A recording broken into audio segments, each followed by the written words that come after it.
os líderes dessa casa? Se alguém é digno de ser chamado líder, que esteja aqui. Cadê o presidente do Congresso Nacional? E aí? Esse Congresso precisa parar de rastejar. Esse Congresso precisa parar. Se tem rabo preso, saia da política. Ministro Alexandre de Moraes não é poder moderador. Não é imperador do Brasil. Alexandre de Moraes já deveria ter sido impeachmentado há muito tempo. Um monte de pedidos de impeachment foram engavetados já desde a época de Pacheco. Sejam bem-vindos, o meu nome é Bruno. Deixe o seu like e inscreva-se no canal.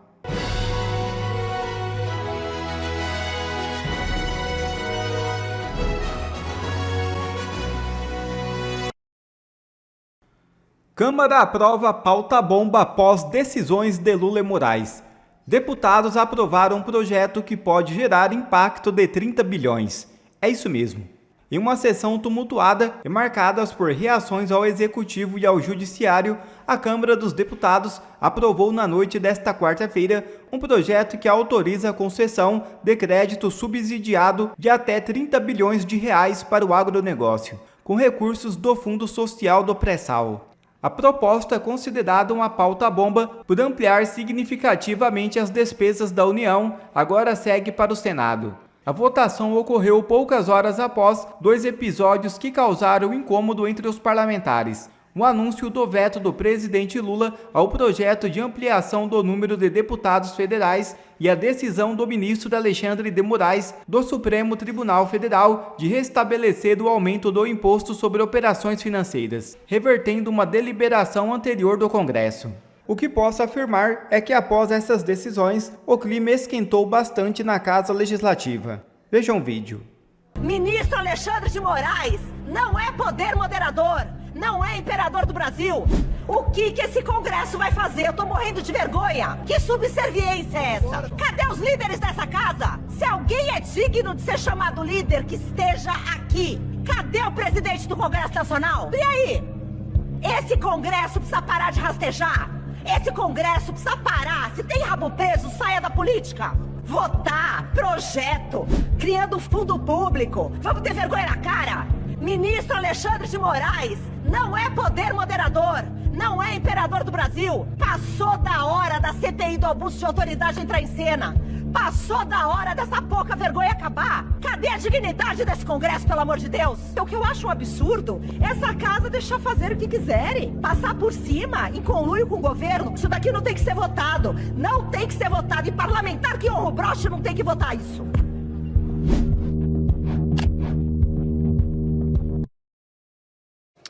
Pois é, agora vamos chamar nossa querida Karina Michelin aqui ao Sem Rodeios de hoje. Karina, Lula vetou aí o aumento de deputados e parece fazer muito sentido, né? Quando a gente vê que o Congresso não está fazendo nada, nem conseguindo atuar diante desse Supremo Tribunal Federal. Boa tarde, Karina. Boa tarde, Mari. Boa tarde, Fred. Ótimo poema, viu, Fred? Maravilhoso. Gostei muito da sua eloquência em decifrar toda essa coisa horrível que nós estamos vivendo. Muito, muito bonito mesmo. Que se não fosse trágico.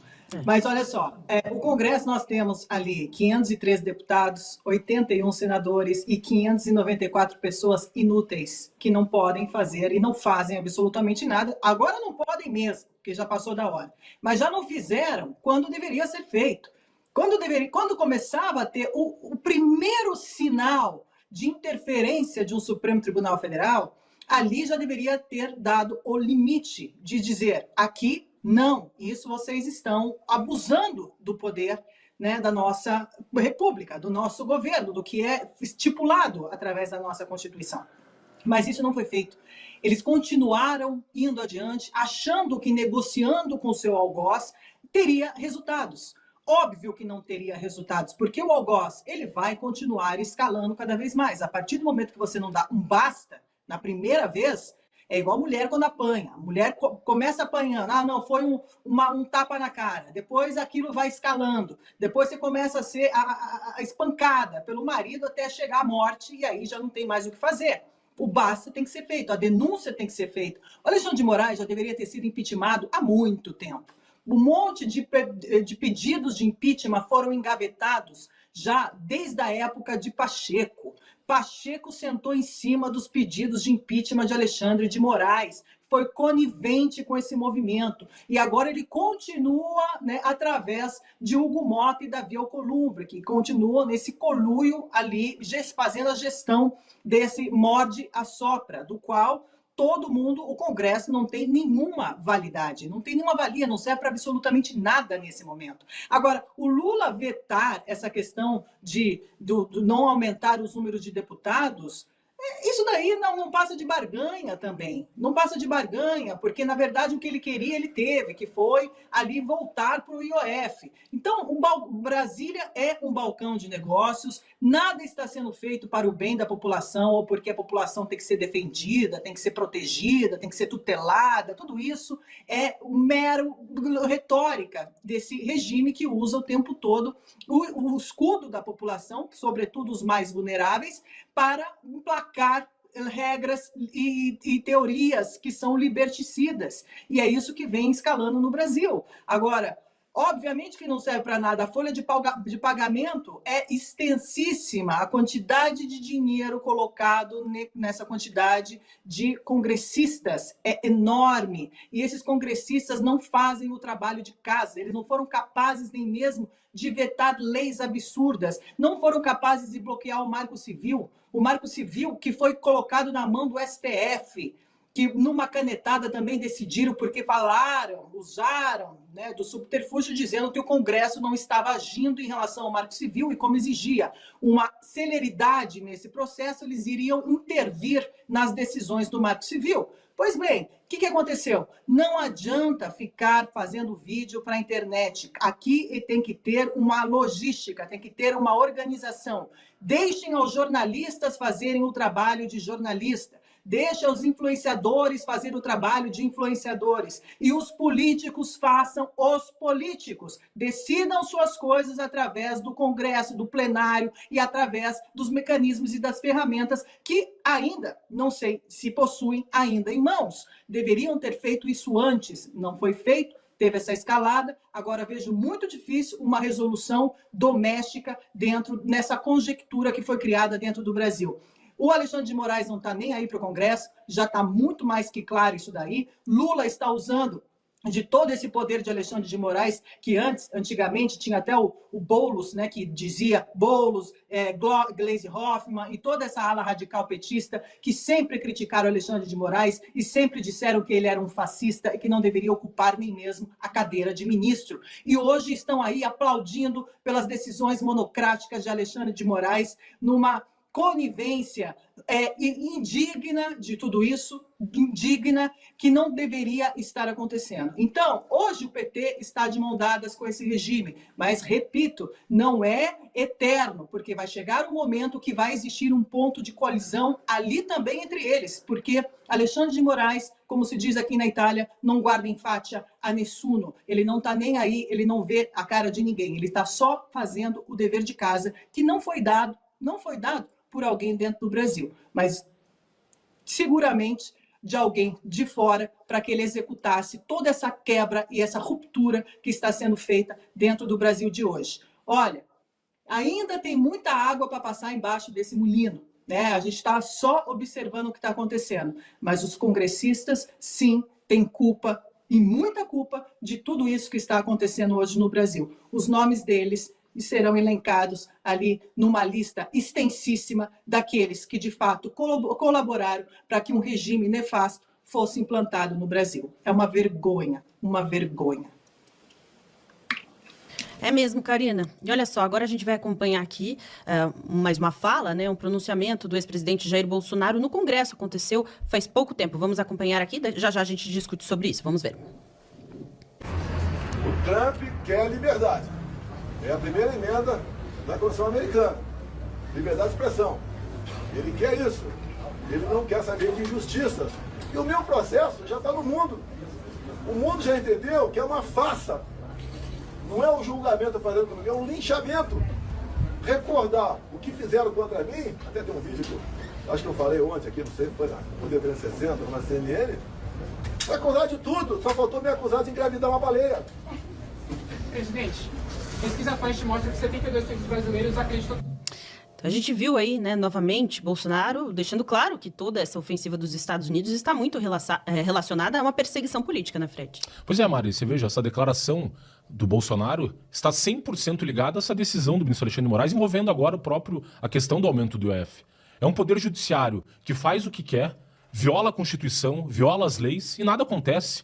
Se esses processos têm sido conduzidos, seja contra o Bolsonaro, contra todos os réus do 8 de janeiro, né, de forma absolutamente ilegal, inconstitucional, violando todos os princípios e regras fundamentais que garantem um devido processo legal, e você vê aí o atropelo dessas garantias, e assim como nessa decisão atual agora do ministro Alexandre de Moraes, o atropelo, mais uma vez, do Congresso Nacional, numa das suas missões principais, que é fiscalizar os atos do Poder Executivo.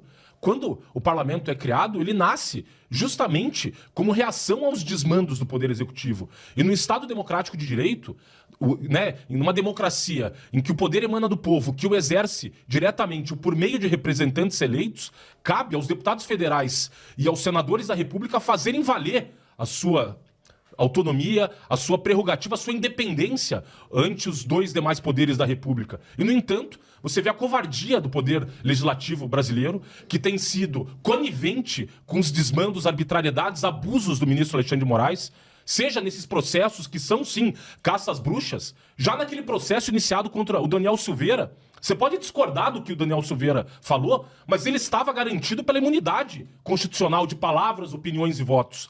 E você vê naquele momento, o parlamento abaixou a cabeça para o Supremo Tribunal Federal, referendou uma prisão ilegal de um deputado federal, e ali se iniciou, né, em relação às imunidades parlamentares, às prerrogativas do Congresso Nacional, o atropelo e os desmandos do Supremo em relação ao mais importante poder numa república democrática, que é o Congresso Nacional. Aquele processo do Daniel Silveira que se seguiu a uma série de outras arbitrariedades contra outros deputados federais, né, que podemos aqui elencar vários, inúmeros casos de deputados que tiveram a sua imunidade principal violada, que era o direito à garantia da liberdade de expressão de um deputado ou de um senador. Todo cidadão brasileiro goza dessa proteção, e no caso de um deputado e de um senador, ele goza duas vezes dessa proteção, porque a imunidade é justamente para garantir que, uma vez ali no recinto do parlamento, você possa denunciar os abusos das autoridades públicas sem medo de qualquer tipo de retaliação, de ameaça. E, no entanto, você vê esse processo que se inicia ali com desmonte do poder legislativo, essa última decisão é só a pá de cal num processo de desmoronamento das instituições no Brasil, um processo de destruição feito, inclusive, por quem tem a missão constitucional de zelar pela separação de poderes, que é o caso dos ministros do Supremo, que deveriam dar o exemplo do que é respeitar as instituições, e, no entanto, eles deturpam seu papel e têm feito isso. Nesses inúmeros casos que a gente tem relatado aqui, essa decisão, no caso do aumento do IOF, é só o último tapa na cara dos parlamentares. A reação da deputada Adriana é uma reação à altura do que precisaria ser a reação do senador Davi Alcolumbre e do presidente Hugo Mota, se tivesse o mínimo de hombridade e de vergonha na cara, de fazer o seu papel, né, a sua cadeira de presidente do principal poder num regime democrático, que é o poder do parlamento, de fazer valer as suas prerrogativas e dizer um basta a essas sucessivas violações da Constituição pelo ministro Alexandre de Moraes e pelos demais ministros do STF. E, no entanto, a gente vê mais uma vez essas duas figuras se prestando a um papel patético. Ontem tivemos os dois do lado do Geraldo Alckmin, lá num vídeo que era, né, similar aos Três Patetas, né, mostrando, olha, a união do Brasil em prol do tarifaço, né, do governo Trump contra os produtos brasileiros. Meu amigo, o tarifaço do Trump tem vários motivos, dentre os quais esse denunciado pelo Bolsonaro, que é o atropelo das instituições jurídicas, a instrumentalização do aparato judicial para perseguir adversários que são transformados em inimigos, o que é típico de ditaduras totalitárias. Numa democracia, os opostos, os adversários são tratados com respeito e você busca, né, vencer nas urnas, né, mediante o exercício do voto popular, mediante a livre discussão, livre debate público. É só nas ditaduras e nas republiquetas de bananas que adversários políticos são transformados em inimigos a serem exterminados. E o que o governo Trump, quando reage, Trump, que já havia sofrido na pele também uma perseguição judicial nos Estados Unidos, ele denuncia justamente isso. O poder né, judiciário no Brasil, no seu órgão de cúpula, o Supremo Tribunal Federal, que deveria dar o exemplo, o governo, infelizmente, o Supremo Tribunal Federal tem violado os direitos dos brasileiros. O caso do processo hoje da suposta tentativa de golpe de Estado, conforme falado pelo ex-presidente Jair Bolsonaro, é o último exemplo da derrocada dos direitos fundamentais no Brasil, do desmonte institucional do país encabeçado pelo Supremo Tribunal Federal, que, no entanto, conta com o aplauso de uma mídia omissa, e uma grande parte da comunidade jurídica que, inclusive, bate palma para essas medidas arbitrárias, ilegais, abusivas do Supremo Tribunal Federal. E, no entanto, você vê o silêncio de a quem caberia o papel hoje de reafirmar a independência do Poder Judiciário, o senhor Hugo Motta e o senhor Davi Alcolumbre, o silêncio.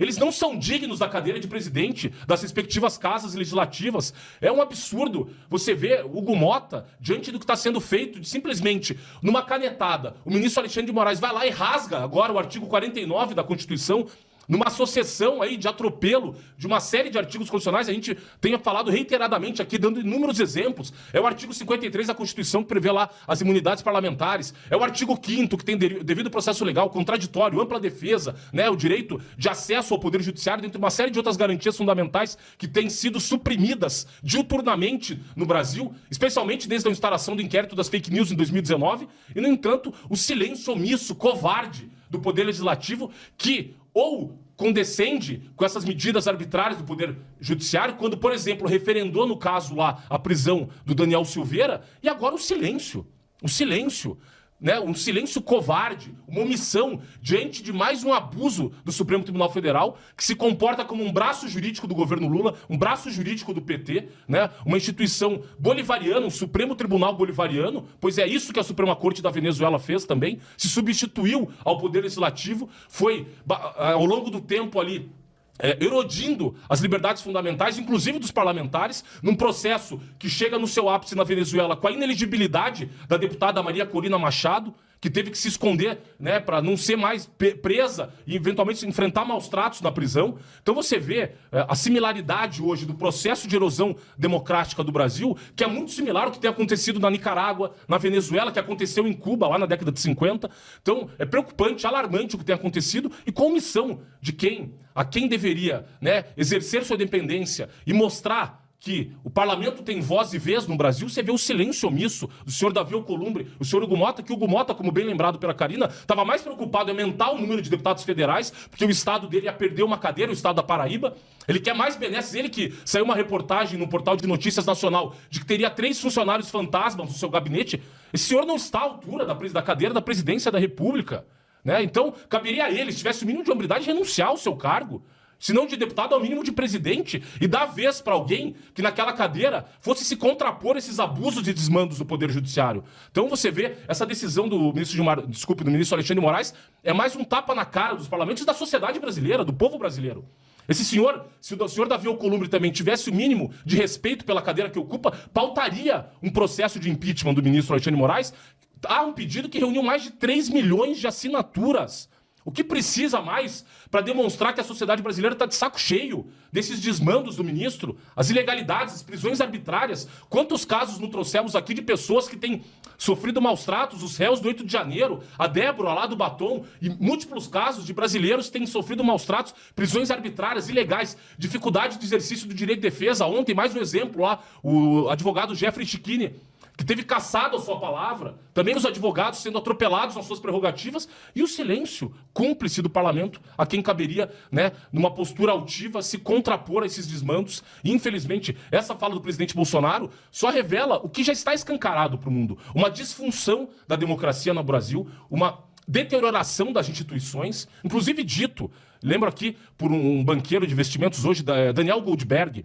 Ele foi secretário de Direito Econômico do primeiro governo Lula, um grande advogado, depois migrou para o mercado financeiro, foi presidente de bancos, hoje é dono de um banco de investimentos. Ele falando, ele que foi um dos maiores advogados do Brasil, atuante como advogado no início dos anos 2000, e ele falando: o problema hoje no Brasil não faltam boas leis no país, Faltam bons juízes nas palavras do Daniel Goldberg, vendo essa erosão do Poder Judiciário, do Estado imparcial, da garantia da imparcialidade, né, da aplicação imparcial da lei. Ele próprio falando o quanto ele estava preocupado numa entrevista recente, na condição de advogado e hoje de uma pessoa que atua no mercado financeiro, da deterioração do Poder Judiciário no país. Por exemplo, o exemplo que ele dá nessa entrevista, em que para ganhar uma causa hoje, um bom advogado, não basta o seu conhecimento técnico, tem que contratar o parente de algum ministro do STF. Contratar a mulher do Gilmar Mendes, a esposa do Alexandre de Moraes, a esposa do Dias Toffoli. Ou seja, essa é a deterioração do Estado de Direito no país e está ficando cada vez mais claro para o mundo. Ele é um banqueiro, inclusive falando da dificuldade hoje dele convencer investidores, grandes empresas que têm vontade de investir no Brasil, falou: como é que eu justifico para o investidor que ele tem segurança jurídica para colocar dinheiro no Brasil? Você não tem como. Veja, nesse caso do IOF agora, o ministro suspendeu o decreto do Poder Legislativo e aplicando retroativamente, ou seja, se você lá contraiu um empréstimo nesse período, contratou um seguro, você vai ter que pagar o IOF, essa diferença do IOF, porque o ministro Alexandre de Moraes abriu as pernas mais uma vez para o Poder Executivo. Né? Na verdade, não abriu as pernas, a gente sabe que hoje ele que manda, né? O próprio Lula reconheceu que o que seria do governo Lula sem o STF e sem o Alexandre de Moraes. Ele que só voltou para a cadeira de presidente da República porque foi descondenado pelos ministros, que na maior parte foram indicados para os respectivos cargos pelo próprio PT, seja ele, presidente Lula ou própria Dilma Rousseff, e que hoje servem como escritório jurídico do PT. O próprio advogado, ministro Cristiano Zanin, que era advogado pessoal dele, hoje está na Suprema Corte. Então você vê essa deterioração do Estado de Direito no país, que é preocupante, tem ficado cada vez mais clara para o mundo.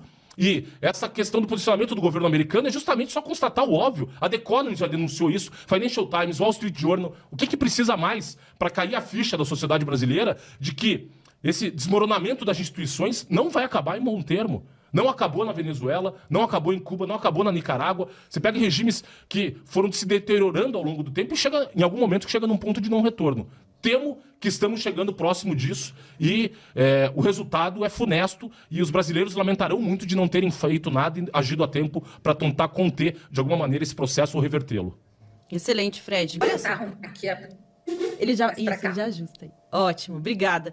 Olha só, deputada, a gente depois dessa canetada do ministro Alexandre de Moraes aí, né, que derruba, portanto, aí o decreto do Congresso favorecendo o decreto do Executivo, né, esse conluio aí STF Lula, muita gente está comentando aqui que o Congresso morreu, que o Congresso acabou. Aí eu gostaria de questionar a senhora, né, se de fato é de se perder as esperanças mesmo, ou se o Congresso vai reagir, se a oposição vai reagir a esse absurdo. Bom, em primeiro lugar, né, boa tarde a todos. E eu queria dizer... Não, é que eu estou com a minha netinha aqui, ela está querendo mexer na tomada, vem cá. Eu queria dizer que é claro que a gente fala, fecha o Congresso fechou, mas é claro que a gente não pode concordar com isso. O Congresso não está morto, o Congresso está sendo surrado, vilipendiado. Mas você não joga fora uma mulher que está apanhando, você vai fazer de tudo para socorrê-la e para evitar essa violência, não é? Então, o que nós temos que fazer agora é buscar soluções. Não é fácil, porque nós estamos vivendo uma ditadura. E as pessoas muitas vezes nos perguntam: o que vocês vão fazer? Só falar? Bom, a palavra ela é uma arma muito poderosa. Só que para isso é preciso que as pessoas se afetem pelo que é dito, quando você mostra que está sendo feito o que é errado, que as pessoas se constranjam e sejam punidas.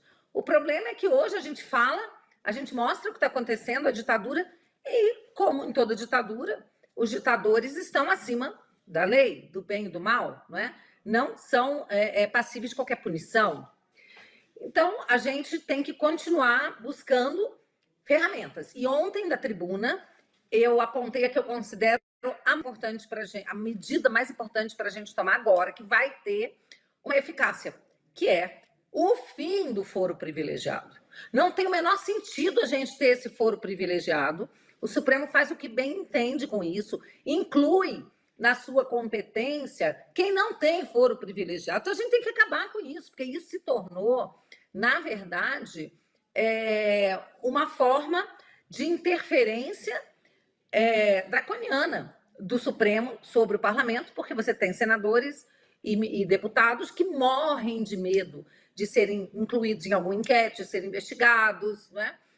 E, por outro lado, se tornou aí um refúgio para os criminosos, porque os corruptos ficam tranquilos que seus crimes prescrevem, jamais são investigados. Então, está muito bom para quem está realmente fazendo parte desse regime. Está ótimo do jeito que está. Mas para nós, para quem é correto, para quem quer resgatar, de fato, a independência dos poderes, resgatar a democracia e representar o povo, está péssimo. Então, nós já temos uma PEC que foi aprovada no Senado, ela está pronta para ser pautada no plenário. Pronta. No dia que a gente votar essa PEC, sem produzir nenhuma alteração no texto que veio do Senado, ela será promulgada no dia seguinte. Todos nós estaremos livres das garras, digamos assim, daqueles que querem só perseguir a direita, calar a direita, que perseguem o presidente Bolsonaro. Estelinha, vem cá, vem. Então, a gente precisa aprovar essa PEC, essa é a medida número 1. Outra medida muito importante é a CPI do abuso de autoridade, que também já tem assinaturas mais do que suficientes e está parado há mais de um ano, com certeza, para ser instaurada, e aí sim a gente poder, de fato, investigar e sugerir as punições, né, para as pessoas que estão violando os direitos e abusando da sua autoridade. Que podem não ser tantas pessoas, mas é um grupo de pessoas muito poderoso, né? Que hoje está realmente colocando o Congresso de joelhos. Só não coloca o Executivo de joelhos porque o Executivo e eles são cúmplices, são parceiros, jogam juntos. 90% das ações que foram movidas, que envolvem o Lula, no governo Lula, foram julgadas procedentes no Judiciário. 90% a favor do Lula. 90% a favor do Lula. Portanto, somente 10% das ações movidas contra o Lula foram procedentes, de alguma forma.